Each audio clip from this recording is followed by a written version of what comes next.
Okay, what's up guys, welcome back to the Grand Cross video, and literally for like the past few hours now, I've been sat here trying to create this guy, man. It's super annoying. I'm using this team. If I do it, I may make it into a video, but chance I probably won't. It's horrible, man. It's I've been going for hours now, and I still haven't done it. And I'll get there eventually. We're trying to get around 9k. We're trying to get into Guild Wars this time around. But anyway, what we're gonna do today is talking about should you summon for the new King, Lillia, and also Hendrickson, right? And yeah, it's a fat skip. Like literally, if you're watching this right now, just do not summon. It's such a waste. Free to play, not a single free to play person should summon. If you're paid to play, you can probably get away with doing it, but you'd rather just save. And then if you're well, you're doing it anyway. The reason why is because, well, the banner should have a good way to entice people to summon for. King, Hendrickson is going to be 0.5 if they do follow what JP did. Same for Lillia. Lillia is already a new feature on the banner, which they're clearly trying to get people to summon for. And I should say as well, tomorrow morning, a few hours after the banner does go live, there is a live stream, which could be the reason why they're doing this, by the way. Them pushing the update sooner than usual, and then having a live stream or slash video that is going to reveal the new character on JP, which if it is Odds on Hawk, then it's fine. But if it is Assault Mormelli, then that's another reason why you should skip. Because, well, he may be a festival. And if he is a festival, that means we're going to get Sariel and Tamia, which is guaranteed 600 diamonds, unless you get lucky to summon both of them. But you still might want to go for the guaranteed. Then it's the one, literally a couple weeks later, 2 or 3 weeks later, which would be 900 diamonds. And then depending on how they do it, Assault Mormelli should be the 3rd or 4th character after Escanor, which will be either in the same month or just a month afterwards, which once again will either be 900 or 600 diamonds. So a lot of stuff to pull for, especially, that's why I'm saying you have to skip. Even still, even if you're not pulling for Assault Mormelli, even if you're not pulling for Sariel or Tamiel, and you know, if you were to do one rotation on this banner and you still have enough to do one rotation on the Escanor one, you may also summon the Escanor one. The reason why is because this banner doesn't have good characters. We don't know what it is yet, but it's safe to say we do know because, well, they're going to throw some other things on. Plus, they had a voting system where you could vote for the characters that are going to be on the banner, but you couldn't vote for coin shops. Escanor's banner, the one has coin shops on it, so it's already worth some on Escanor's banner. Plus, you have a higher percent chance to get a festival. 4%. It'll be you can also get King and Hendrickson on the banner, so you could just wait and get them. Granted as well, when Escanor does come out, the King team will already be kind of dead. I did do a video literally a couple hours ago by now, or even I think afterwards, where I used them in PvP, and I even lost it towards a bot with the best team. If you don't start first, it's quite hard, and I'm gonna go over it now. The reason why it's annoying. So firstly is you're pulling 3 characters, and 3 new characters, 3 new costumes. Now the one has the same thing where you have to buy his costumes, of course, right? But at least you can put, you know, your old Escanor gear on, and you'll be kind of fine. And the reason, I guess, even for King, if you made skinny King gear, you probably want for HP defense. But I think with this King, you want to run, like, you know, attack defense, attack crit, do some mad damage to try and, like, you know, kill people, because their team's so boring. The team consists of debuffs, which of course I'm sure you know by now. But you just want to look at the multipliers.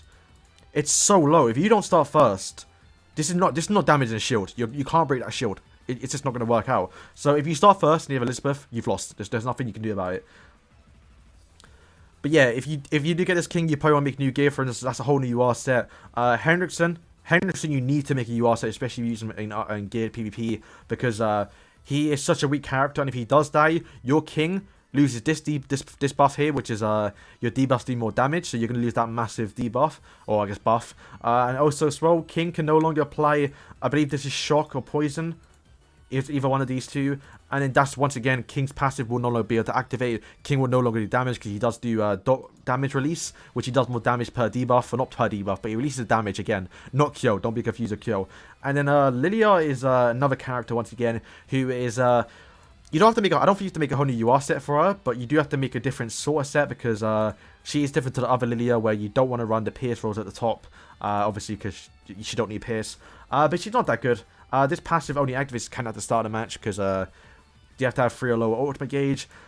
This skill here deals damage and heals an enemy. Like it's not that good. And in this skill, I don't know why she had. It does the same as Blue Lillia. Removes AoE ultimate gauge, which you don't need on King. King already removes ultimate gauge if he has 3 debuffs on, which he will with this team. So like overall, apart from the passive, Lillia's actual skills don't really benefit the team too much if you compare it to like a lane who does corrosion on skill and also cold destruction. If your lane had good stats, then she'll be sick. But also the ultimate isn't good. They originally added her because, well, people are probably going to skip it anyway. And yeah, it's a good way to put her on the banner to get more people in a sense of to summon. Obviously reasons it's a waifu.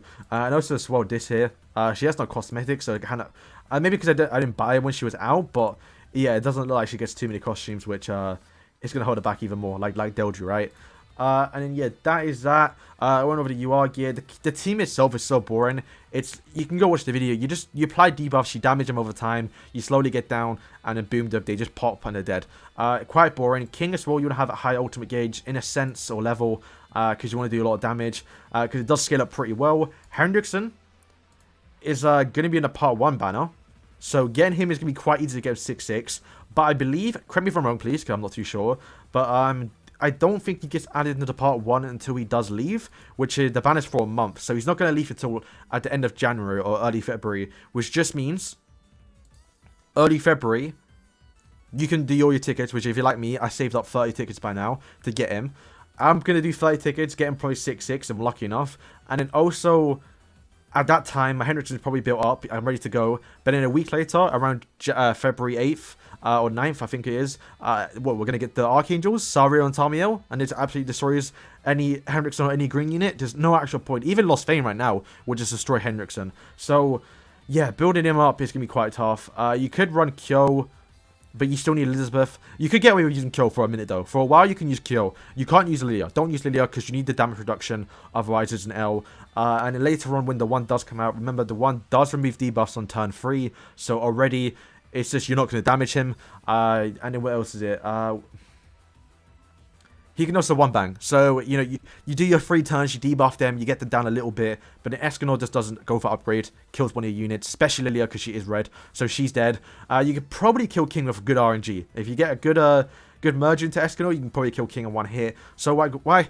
You start first, you apply your debuffs, and then what? You just get 1-banged afterwards? You can't do nothing? You could bring Elizabeth, to be fair, so you could put a shield and somehow negate it. So yeah, you do have to have Elizabeth with your team. But the reason as well, why I don't like the team, is you have to have the team set up. The team is already set up for you. You know you have to use Hendrickson and King, where you know that's a whole new. I said this already, but it's a whole new set you have to make, a whole new stuff you have to upgrade. Where Escanor, if you use something for Escanor, you get him 6-6 in a few rotations, of course, obviously a lot. Even if you get him once. You get his cosmetics, some of them are free. You give him your old UR gear, you're sorted. You get the cosmetic because you probably will have to get it anyway. But then you can just, you know, use your old UR gear. You can throw them on any single team. Right now, the team I've been working on is obviously Lost Fane, Elizabeth, and also Gopher. So literally, I don't have to build a whole new team. I just have to put Escanor on any team I want to. He also works on human teams, so you can work with Kyo, Hauser, Green Eastern. You want to use Roxy. You can run a whole lot of teams. You can run like a crit team with him, with like Ludicio and Sariel. You can use like Death Pierce. You can use, well, so many different teams you can put him on. Where King, yeah, you're not putting him anything. Plus, King is a little bit weak in like, I mean, he's still good in Tower Trials, especially if you have a high level, like high 6-6 on his ultimate, but you're not using them in guild bosses. You're not using them in actually no, you don't. You can, but you don't. You're not using them in guild bosses. You're not using them in what's it? The guild death matches.